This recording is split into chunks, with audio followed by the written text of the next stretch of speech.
चड्डी पहनकर फूल खिलाने वाले मोगली को तो आपने बहुत बार देखा होगा। अब जरा चड्डी पहनकर बिजली चुराने वाले मोगली को भी देख लीजिए।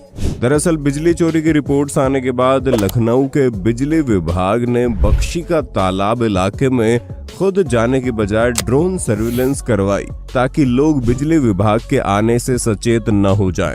और ड्रोन के वहां पहुंचते ही एक के बाद एक आंटी से लेकर अंकल तक, दादी से लेकर दद्दू तक हर प्रजाति के लोग कटियाबाजी करते हुए पकड़े गए और सारी पोल खुल गई। इसलिए कहा जाता है ऊपर वाला सब देख रहा है, क्योंकि इस बार तो लिटरली देख ही लिया। आप भी देखिए मजेदार क्लिप्स।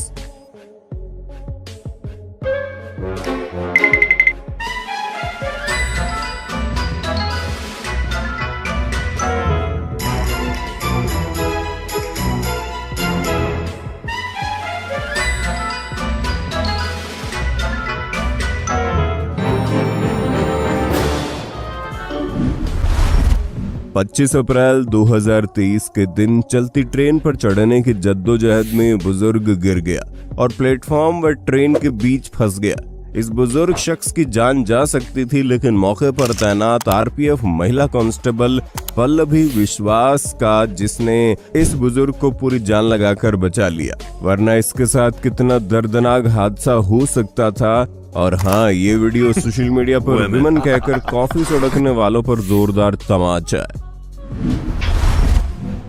मई 2023 के दिन पाकिस्तान के पूर्व प्रधानमंत्री इमरान खान को अरेस्ट करके ultra pro max Z security के साथ सिर पर बुलेट प्रूफ बाल्टी पहनाकर जब कोर्ट में ले जाया गया, तो सिक्योरिटी के बीच का ये प्रकरण गिरफ्तारी कम किसी दुल्हन की विदाई की तरह ज्यादा लग रहा था, जिस पर लोगों के मजेदार कमेंट्स और ट्वीट्स आए।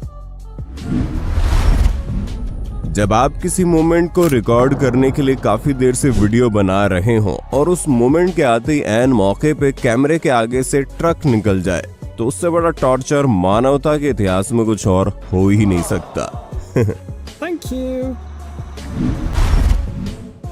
एक तरफ जहां यूपी पुलिस बड़े बड़े मुजरिमों को ढेर करने के लिए मशहूर है, वहीं यूपी के कानपुर के नवाबगंज से ये वीडियो सामने आती है, जहां एक अपराधी को दो पुलिस वाले पकड़कर उसकी जेब से सस्पेंस के साथ तमंचा निकालते हुए देखे जा रहे हैं और वीडियो बनाने के लिए पूरे वाकये को रिक्रिएट कर रहे हैं और कहते सुनाई दे रहे हैं कि तुम वीडियो बनाओ, मैं पकड़ता हूँ। लड़के के अनुसार किसी ने उसे मारने की धमकी दी थी, इसलिए उसे मजबूरी में तमंचा रखना पड़ा, लेकिन लोग पुलिस की कार्यशैली पर उंगली उठा रहे हैं। बना रहा हूँ सर। सर जल्दी आ जाइए। नाम क्या है? नाम आजाद। पकड़ा दे पकड़ा। हाँ, कब दिल्ली होता हूँ सर? एक हफ्ता हो। क्यों ऐसा कर रहा है? कुछ दुश्मनी तुम्हारी? जी नहीं सर, वो जान से मारने के लिए हमको यही परसों वाले दिन कुछ लोगों ने हमको। तुम वही तो नहीं जो पहले तुम एक बार सर नहीं सर, हम जेल नहीं गए। बच्चे मन के सच्चे होते हैं, उन्हें खूंखार और दोस्त का बीच फर्क नहीं पड़ता मालूम। इसका सबूत है ये उत्तर प्रदेश के मेरठ की ये वीडियो, जिसमें बच्चा बिल्ली समझकर तेंदुए के शावक को पहले सहलाता रहा और फिर उसकी पूंछ पकड़ने लगा जैसे कोई पालतू जानवर हो। तेंदुए का बच्चा भी मासूम के साथ सहज नजर आ रहा है। पूरी घटना शाहजहांपुर इलाके के आम के बाग की है, जहां बच्चा बिल्ली समझकर शावक के साथ खेलने लगा। जब इसकी जानकारी बाग के मालिक को हुई तो वन विभाग को इसकी सूचना दी गई। कहते हैं असफलता हालातों की मोहताज नहीं होती, बस हौसला चाहिए कुछ कर दिखाने के लिए। ऐसा ही कुछ इस जोमेटो डिलीवरी बॉय ने कर दिखाया, जो चाहता तो अपनी दिव्यांगता का सहारा लेकर घर पर बैठ सकता था, लेकिन उसके स्वाभिमान ने इसकी इजाजत ही नहीं दी और आज खुद जैसे तैसे लोगों को खाना डिलीवर करते हुए भाई अपनी मेहनत की रोटी खाते हैं। और इससे सबको अपने जीवन में आगे बढ़ने की सीख लेनी चाहिए। ये शख्स उन तमाम लोगों पर तमाचा है जो ठीक ठाक होने पर भी भीख मांगते हैं। वीडियो को लाइक करके ऐसे लोगों का हौसला जरूर बढ़ाइए। दिल्ली मेट्रो में आजकल लोग सफर करने के अलावा सब कुछ करते हैं, चाहे वो प्रेम प्रदर्शन हो या मेट्रो की बिजली का इस्तेमाल करके बालों को सीधा करना हो। यहाँ हर तरह की सुविधाएं आपको आसानी से मिलेंगी, बस सवारी सामान की खुद जिम्मेदार होनी चाहिए। ट्रेन रोकने वाली चैन खींचने पर कई बार लोगों को जुर्माना या जेल भी हो जाती है, इसलिए बहुत से लोग जरूरी काम पड़ने के बावजूद इसे खींचना अवॉइड करते हैं। मगर दिल से सलाम इन भाई साहब को जिन्होंने बिना किसी रिश्ते पर सिर्फ इसलिए अपनी जिम्मेदारी पर ट्रेन की चेन खींच दी क्योंकि एक दिव्यांग शख्स टाइम से प्लेटफॉर्म पर उतर नहीं पाया था।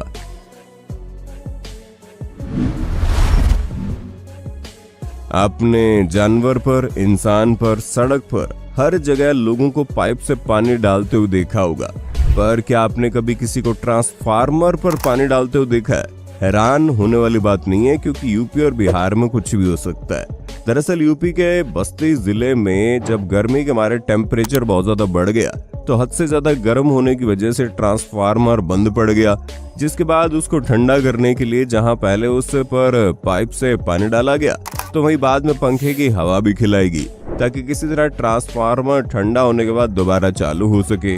ट्रांसफार्मर तो चालू हो गया, पर ऐसे धक्के मार मार कर कब तक चलेगा ये तो प्रशासन ही जाने। दुनिया जमाने में प्रलय आने के बावजूद जितनी प्रायोरिटी अंकल जी अपने खाने को दे रहे हैं, अगर उतनी प्रायोरिटी अपनी जिंदगी में मैंने पढ़ाई को दी होती ना तो आज आपके सामने बकैती करने की नौबत ना आती।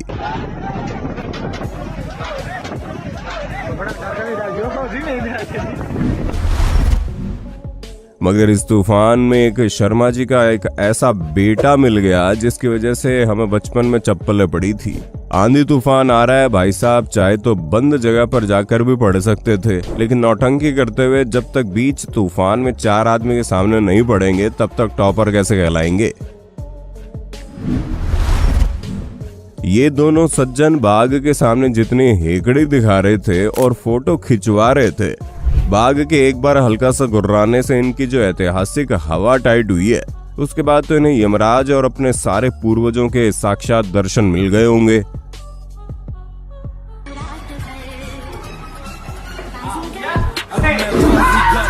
सबसे अलग, सबसे असली, डिफरेंट कैलिबर, हमसे मस्ती सीधा पप्पी तेरे आंसू पर, हम गेम रखते।